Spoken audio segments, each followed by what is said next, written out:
خیر الامور اوسطها، تمام معاملات میں، تمام کاموں میں بہترین بات میانہ روی ہے۔ دین اسلام دین اعتدال ہے، دین فطرت ہے۔ وہ لوگ جو اپنی وابستگی اور اپنی محبت دین اسلام کے ساتھ رکھتے ہیں، انہیں اس بات کے لیے بہت ہی محتاط رہنا چاہیے کہ کبھی بھی دین کے حوالے سے اپنی معلومات یا اپنا کوئی بھی تجربہ شیئر کرتے وقت کسی کے اوپر اسے امپوز نہ کریں، کسی کے اوپر عائد نہ کریں۔ ہمارے ہاں بدقسمتی سے یہ چلن عام ہوتا جا رہا ہے کہ جو شخص بھی اپنے سیکٹ کے اعتبار سے، یعنی اپنے مسلکی تشخص کے اعتبار سے، یا اپنی فقہی جو تعبیرات و تشریحات ہیں، یا ایک اپنا جورسپروڈنس ہے، اس کے حوالے سے اتنا متشدد ہو جاتا ہے کہ اگر کوئی شخص اس کی رائے سے یا اس کی فکر سے یا اس کے مسلک سے سرِ منہ اختلاف کرے تو اس کے بارے میں تدلیل و تفسیق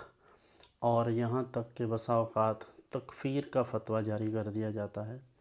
یاد رکھیے، کسی مسلمان کو کافر کہنا نہایت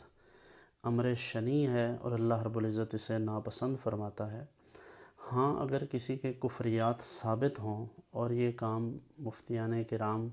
وہ فیس بک اور یوٹیوب اور سوشل میڈیا کے جو عمومی طور پر جو اس کے کھلاڑی ہیں، وہ لوگ اس بات کے چنداں مستحق نہیں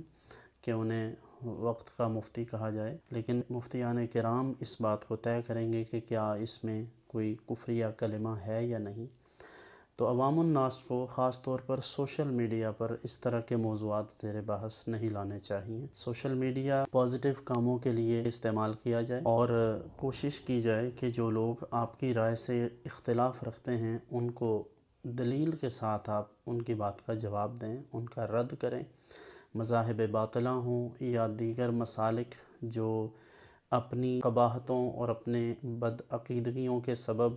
ناپسندیدہ جانے جاتے ہوں، ان کے بارے میں اپنی رائے کا اظہار کرتے وقت قرآن کریم سے، احادیث طیبات سے اور آثار صحابہ سے آپ اپنی گفتگو کو مزین کریں،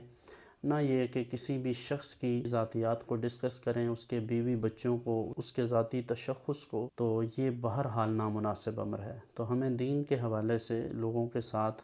اعتدال کے ساتھ رہنا چاہیے۔ اگر کسی کی کوئی بات بری لگے